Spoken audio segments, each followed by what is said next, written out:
அனைவருக்குமே வணக்கம். சற்று முன் கிடைத்திருக்கக்கூடிய ஒரு மிக மிக முக்கியமான செய்தி ஒன்று வெளியாகியுள்ளது. சற்று முன் புதிய ஆளுநர் போட்ட முதல் கையெழுத்து, ஸ்டாலின் சிறையில் அடைப்பு.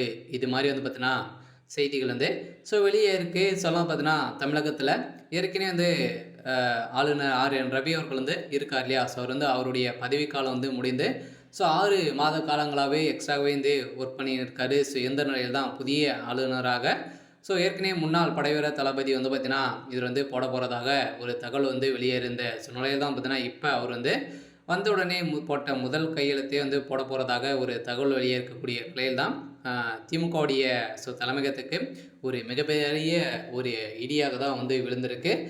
இதன் அடிப்படையில் தான் இப்போ ஸ்டாலினுடைய ஒட்டுமொத்த கதையும் முடிய போகுது. சொல்லாமல் பார்த்தீங்கன்னா இப்போ புதிய ஆளுநர் நியமிக்கப்படுகிறாரா. பார்த்தீங்கன்னா புதிய ஆளுநர் ஆர்.என். ரவி அவர்கள் பார்த்தீங்கன்னா திமுக விடுற மாதிரி தெரியல. அவரே இன்னும் ஒரு வருட காலங்களுக்கு இருக்கணும் அப்படின்ற மாதிரி திமுகவினர் பார்த்தீங்கன்னா இப்போ போட்டிருக்கக்கூடிய உத்தரவின் அடிப்படையில் என்ன பண்ண போகிறாங்க அப்படின்றத நம்ம இந்த வீடியோவில் பார்க்கலாம். அதுக்கு முன்னாடி நம்ம சேனலுக்கு இப்போ தான் நீங்கள் முதல் முறையாக வந்திருக்கீங்க அப்படின்னா மறக்காமல் நம்மளுடைய சேனலை சப்ஸ்கிரைப் பண்ணி சப்போர்ட் பண்ணுங்கள். வாங்க வீடியோக்குள்ளே போகலாம். பார்த்தீங்கன்னா ஏற்கனவே ஆளுநர் ஆர்.என். ரவியுடைய பதவிக்காலம் முடிந்து தான் இருக்கார். இருந்தாலும் திமுகவுக்கும் ஆளுநர் ஆர்.என். ரவி அவர்களுக்கும் இடையே நிறைய மோதல்கள் இருந்தாலுமே இப்போ புதியதாக ஆளுநர் நியமிக்கப்பட போகிறாங்க இல்லையா. அவர் பார்த்தீங்கன்னா பாஜகவுக்கு இடையே தான் அவருக்கு அவர் பக்கம் தான் பார்த்தீங்கன்னா சாய்ந்து செயல்படக்கூடிய ஒருவராக தான் இருக்க போகிறாரு.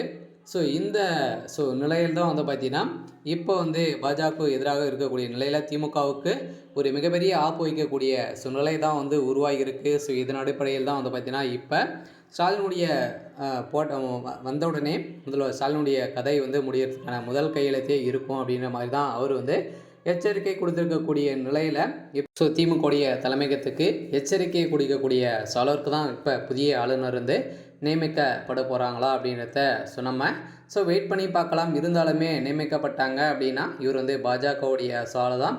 இதனால் தான் ஆளுநர் ஆர்.என். ரவி அவர்கள் திமுக சைட்லேருந்து பார்த்தீங்கன்னா அவங்க அவர் எந்த ஒரு நடவடிக்கை எடுத்தாலுமே ஏற்கனவே மசோதனை அடிப்படையில் தமிழக அரசுக்கும் ஆளுநர் ஆர்.என். ரவி அவர்களுக்கும் இடையே நிறைய மோதல்கள் ஏற்பட்டிருந்த நிலையில் அந்த மசோதாக்களை அனைத்தையுமே மீண்டும் பார்த்தீங்கன்னா அவர் அனுப்ப போகிறாரா. கிடப்பிலே இருக்க போகுதா அப்படின்ற கேள்விக்குறியாகவே இருந்தாலுமே இந்த வழக்கை எந்த ஒரு முன்னெச்சரிக்கையும் பார்த்தீங்கன்னா விடாமல் ஸ்டாலின் அவர்கள் சமத்துவமாகவே முடிக்கக்கூடிய அளவுக்கு இப்போ போக போது. இருந்தாலும் ஆளுநர் ஆர்.என். ரவி அவர்கள் ஆளுநர் பதவியிலே தொடரணும் அப்படின்ற மாதிரி திமுகவினர் பார்த்தீங்கன்னா மனு ஒன்று கொடுத்துருக்காங்க. இருந்தாலும் என்ன நடக்க போகுது அப்படின்றத வெயிட் பண்ணி பார்க்கலாம். இது மாதிரி செய்திகளை தெரிஞ்சுக்கணும் அப்படின்னா மறக்காமல் நம்மளுடைய சேனலை சப்ஸ்கிரைப் பண்ணி சப்போர்ட் பண்ணுங்கள். தேங்க்யூ.